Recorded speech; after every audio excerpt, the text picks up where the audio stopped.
हाय बच्चों, नमस्कार, good morning. कैसे आप सभी। इससे पहले हमने डिस्कस किया था पीडी एकांतरण के बारे में। आज हम डिस्कस कर रहे हैं अध्याय 4 पादपों में जनन की विशिष्ट विधियां। पादपों में जनन किन किन विधियों के द्वारा होता है। पहला हमने देखा लैंगिक जनन, अलैंगिक जनन। लैंगिक जनन ऐसा जनन जिसमें युग्मकों का निर्माण हो। युग्मक नर गैमेट और मादा गैमेट दोनों के फ्यूजन से जो जनन होता है उसे हम लैंगिक जनन बोलते हैं। अलैंगिक जनन को कई साइंटिस्ट ने विशिष्ट जनन बोलते हैं, जिसमें गैमेट्स का निर्माण नहीं होता है, ना ही निषेचन होता है, फिर भी अपने ही समान पादप और बीज बन जाते हैं। तो वो आती हैं पादप जनन की विशिष्ट विधियां। इतना हम कह सकते हैं कि ना तो उसमें निषेचन होता है और ना ही उसमें अर्धसूत्री विभाजन होता है। तो ये आती हैं पादप जनन की विशिष्ट विधियां। इन्हें 4 भागों में बांटा गया है। पहला आ रहा है असंग जनन, पादप जनन की विशिष्ट विधियां। पहला हमने देखा था लैंगिक जनन। लैंगिक जनन लैंगिक जनन में क्या होता है, युग्मकों का निर्माण होता है। नर जननांग भाग पुंकेसर, मादा जननांग भाग स्त्री केसर। अगुणित युग्मकों का निर्माण होता है, दोनों के फ्यूजन से जाइगोट बन के और वो बीज और आगे प्लांट्स का निर्माण करता है। तो ये हमने बोल दिया लैंगिक जनन हो रहा है। इसके साथ में एक आता है अलैंगिक जनन। दूसरा अलैंगिक जनन। अलैंगिक जनन ऐसा जनन जिसमें युग्मकों का निर्माण भी नहीं हो रहा है और ना ही निषेचन हो रहा है। बिना निषेचन के ही बीज या प्लांट्स डेवलप हो जाए उसे बोल देंगे अलैंगिक जनन। इसमें कुछ विशिष्ट विधियां आएंगी। अलैंगिक जनन इसी को ही कुछ साइंटिस्ट बोलते हैं विशिष्ट विधियां या विशिष्ट जनन भी बोलते हैं। तो पहला आ रहा है असंग जनन।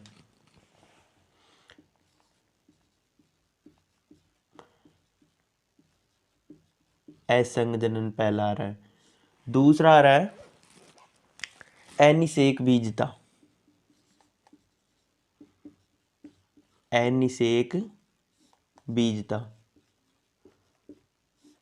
और तीसरा आ रहा है सूक्ष्म परिवर्धन। और फोर्थ कायिक परिवर्धन।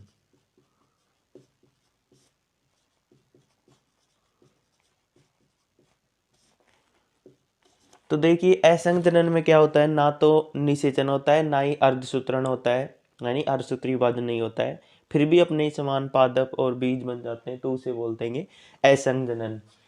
अनिषेक बीजता, बिना निषेचन के ही बीज बन जाए, अनिषेक बीजता। सूक्ष्म परिवर्धन, परिवर्धन में पादप का जड़, तना, पत्ती कुछ ऐसा छोटा सूक्ष्म भाग लेके और उसको अनुकूलित वातावरण, अनुकूलित माध्यम में प्रोवाइड करके उसकी ग्रोथ करवाते हैं और एक कुछ समय के बाद हमें नए पादप तैयार हो जाते हैं। यह आ जाएगी सूक्ष्म परिवर्धन में।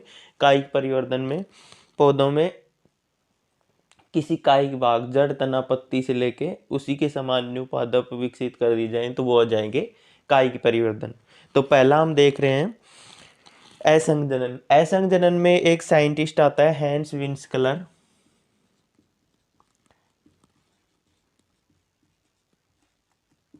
हैंस विंसकलर ये वैज्ञानिक है।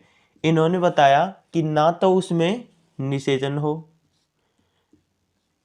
ना तो उसमें निषेचन हो और ना ही उसमें क्या हो, अर्धसूत्रण यानी अर्धसूत्री विभाजन हो। तो इस प्रकार के जनन को हम बोल देंगे असंग जनन। ना तो उसमें निषेचन हो और ना ही उसमें अर्धसूत्री विभाजन हो, तो इस प्रकार के जनन को हम क्या बोल देंगे, असंग जनन। ठीक है, यहां तक क्लियर हो। इसके बाद में कुछ साइंटिस्ट ने जो अपबीजाणुकता होती है, कुछ साइंटिस्ट आए, उन्होंने क्या बताया कि जो अनिषेक बीजता है, अनिषेक बीजता बिना निषेचन के ही बीज बन जाए, तो उसको भी किस में रखा, असंग जनन में ही रखा कुछ साइंटिस्ट ने। ठीक है। और जो ये हैंस विंसकलर थे, इन्होंने असंग जनन को 2 भागों में डिवाइड किया। एक तो पहला रहा बीजाणुद्भिद असंजनन। असंजनन को दो भागों में डिवाइड किया। पहला आ रहा है बीजाणुद्भिद असंजनन और दूसरा आ रहा है युग्मोद्भिद असंजनन। युग्मोद्भिद असंजनन, यहां तक आपको क्लियर है। बीजाणुद्भिद और युग्मोद्भिद असंजनन दो भागों में डिवाइड किया है, बस इतना ही काम किया है। एक तो ये और एक ये, ठीक है, दो भागों में डिवाइड कर दिया। अब बात करते हैं बीजाणुद्भिद असंजनन में क्या होता है। बीजाणुद्भिद असंजनन ये होती है एक अपस्थानिक भ्रूणता। अपस्थानिक यानी भ्रूण के अलावा किसी दूसरे स्थान से द्विगुणित सेल यानी 2n सेल से भ्रूण बन जाए। भ्रूण के अलावा कोई द्विगुणित कोशिका बीजांड का या अध्यावरण की किसी सहायक कोशिका से। कोशिका कैसी होनी चाहिए, 2n, और वो कोशिका कहां से होनी चाहिए, बीजांड या अध्यावरणी सेल। अध्यावरणी जो आवरण बनाती है, अध्यावरणी सेल होनी चाहिए। उससे अगर न्यू प्लांट्स या बीज का निर्माण हो जाए तो उसे बोल देंगे, उससे जनन हो जाए तो उसे हम बोल देंगे बीजाणुद्भिद असंजनन। हैंस विंसकलर ने असंजनन को दो भागों में डिवाइड किया। पहला आ रहा है बीजाणुद्भिद असंजनन, दूसरा आ रहा है युग्मोद्भिद असंजनन। बीजाणुद्भिद असंजनन में कौन सी कोशिका से होगा, 2n कोशिका से, और वो कोशिका कहाँ कहाँ से हो सकती है, बीजांड से और अध्यावरणी सेल से हो सकती है। इसी के साथ में युग्मोद्भिद असंजनन में कोशिका कैसी होती है, n यानी अगुणित, ये द्विगुणित कोशिका है ये। हैंस विंसकलर के बाद में साइंटिस्ट आता है पंचानन माहेश्वरी, और पंचानन माहेश्वरी ये बताता है कि ये 4 टाइप्स का होता है। वो तो हैंस विंसकलर तो बता दिया कि भाई एक तो बीजाणुद्भिद असंजनन, युग्मोद्भिद असंजनन, ठीक है। इसके बाद में पंचानन माहेश्वरी उसमें कुछ मॉडिफाइड करके ये बताता है कि ये एक तो अनावर्ती, एक पुनरावर्ती, एक अपस्थानिक भ्रूणता और एक कायिक असंजनन, ये 4 प्रकार का हो सकता है। तो पहला बता रहा है अनावर्ती। अनावर्ती में क्या बताता है कि ये अयुग्मित या अगुणित अंड से अगुणित भ्रूण का निर्माण होता है। अनावर्ती में क्या बताता है, अगुणित अंड से अगुणित भ्रूण का निर्माण।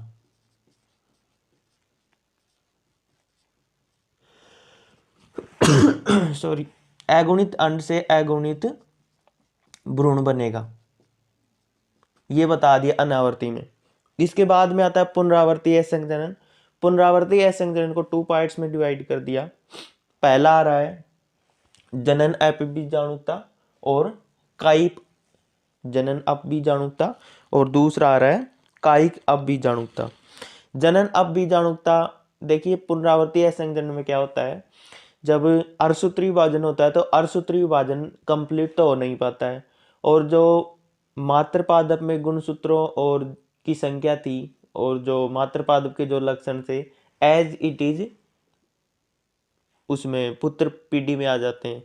जो मात्र पितृ पीढ़ी थी जो उसके जो लक्षण थे वो एज इट इज पुत्र पीढ़ी में आ जाते हैं, ठीक है। तो 2 प्रकार का, एक तो जनन अपबीजाणुता और एक कायिक अपबीजाणुता। तो जनन अपबीजाणुता कैसे होती है, कोई प्रपशु द्विगुणित कोशिका से हो जनन, प्रपशु द्विगुणित सेल से,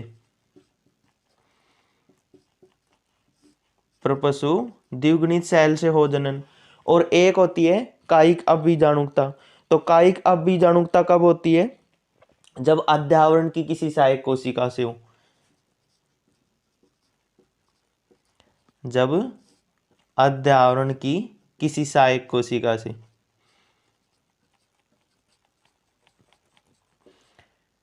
ठीक है, इसके बाद में आता है कायिक असंजनन। कायिक असंजनन में क्या होता है, कायिक असंजनन में बीजांड की किसी द्विगुणित कोशिका से, बीजांड की किसी 2n सेल से जब जनन हो, इसका एग्जाम्पल हो जाएगा प्याज और अगेव। ठीक है। और अपिस्तानिक, अपिस्तानिक यानी भ्रूण के अलावा, भ्रूण के अलावा जैसे अधावण की कोई कोशिका हो, और वो कोशिका कैसी हो, 2n हो, अधावण की कोशिका 2n सेल से जनन हो, इसके एग्जाम्पल नींबू हो जाएगा और हो जाएगा आम हो जाएगा। तो इस प्रकार से पंचानन माहेश्वरी ने 4 प्रकार का जनन बताया। पहला अनावर्ती, पुनरावर्ती, कायिक संजनन, और एक रह गया कौन सा, अपिस्तानिक भ्रूणता। तो पहला अनावर्ती असंजनन में अगुणित भ्रूण से, यानी अगुणित भ्रूण से अगुणित अंड से अगुणित भ्रूण का निर्माण होगा। दूसरा आ रहा है पुनरावर्ती। पुनरावर्ती में ये बताया कि वे अर्धसूत्री विभाजन तो होगा नहीं कंप्लीट, और उसमें जो मातृपादप के लक्षण है वो पुत्र पीढ़ी में आ जाएंगे। ठीक है। इसके बाद में आता है, इसको 2 प्रकारों में डिवाइड कर दिया, एक तो कायिक बीजाणुता और एक दूसरा आ रहा है जनन बीजाणुता। जनन बीजाणुता में परपशु किसी कोशिका से, और कायिक बीजाणु अधावण की किसी सेल से। ठीक है। इसके बाद में आ रहा है कायिक असंजनन। कायिक असंजनन में बीजांड की किसी सहायक कोशिका से, और वो कोशिका कैसी होनी चाहिए, 2n होनी चाहिए। और अपस्थानिक बहुगुणता में अधावण की किसी 2n सेल से जनन हो, तो उसे बोल देंगे हम अपस्थानिक पूर्णता। अब हम इसके बाद में देखते हैं, ऐसे में मुख्य हमने क्या देखा कि अर्धसूत्री विभाजन तो होता नहीं।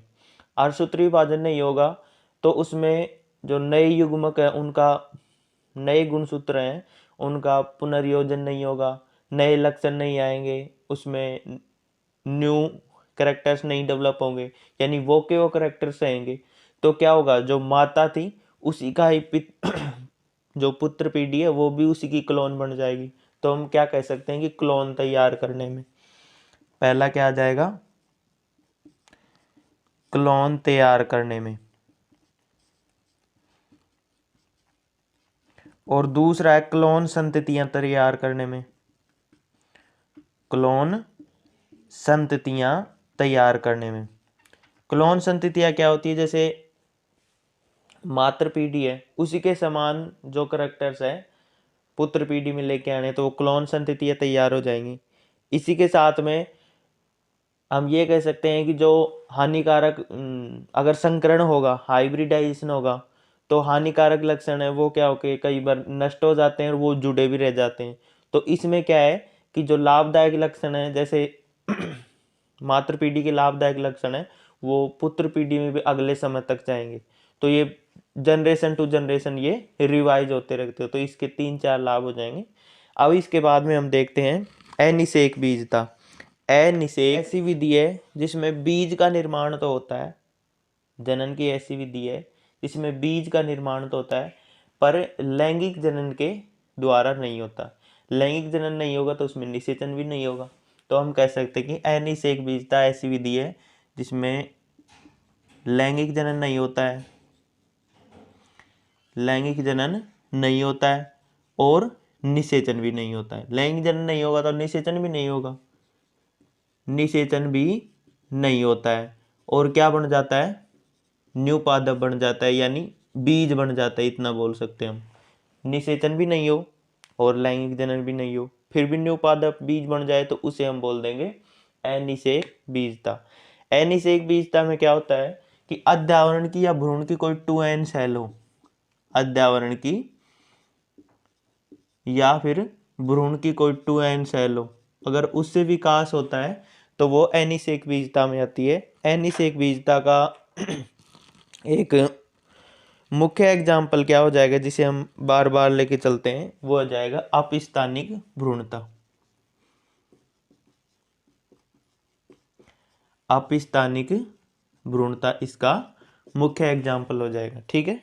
अनिषेक बीजता बिना निषेचन के, बिना लैंगिक जनन के बीज बन जाए, अपस्थानिक भ्रूणता इसका मुख्य एग्जाम्पल। इसमें अद्यावरण की या भ्रूण की कोई 2n सेल से बीज का निर्माण होता है, निषेचन नहीं होता इसमें, ठीक है।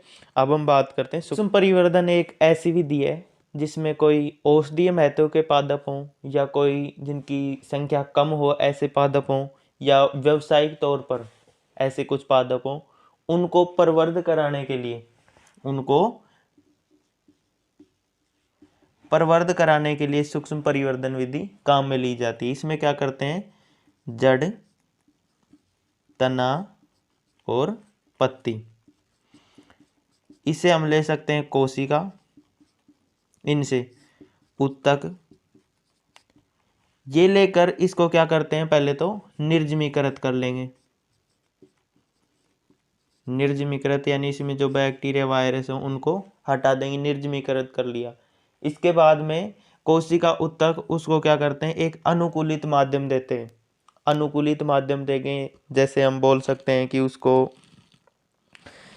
संवर्धन माध्यम देंगे। संवर्धन माध्यम,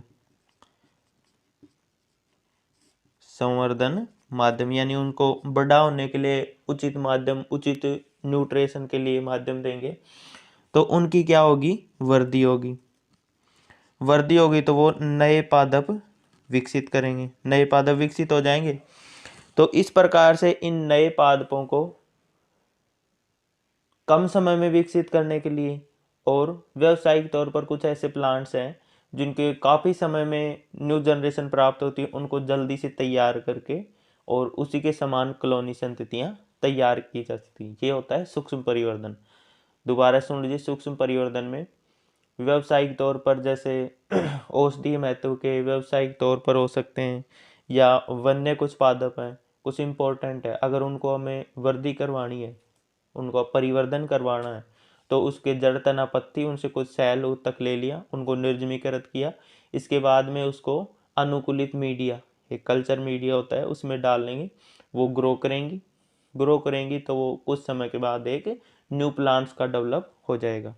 तो इस प्रकार से हम सूक्ष्म परिवर्धन करा सकते हैं।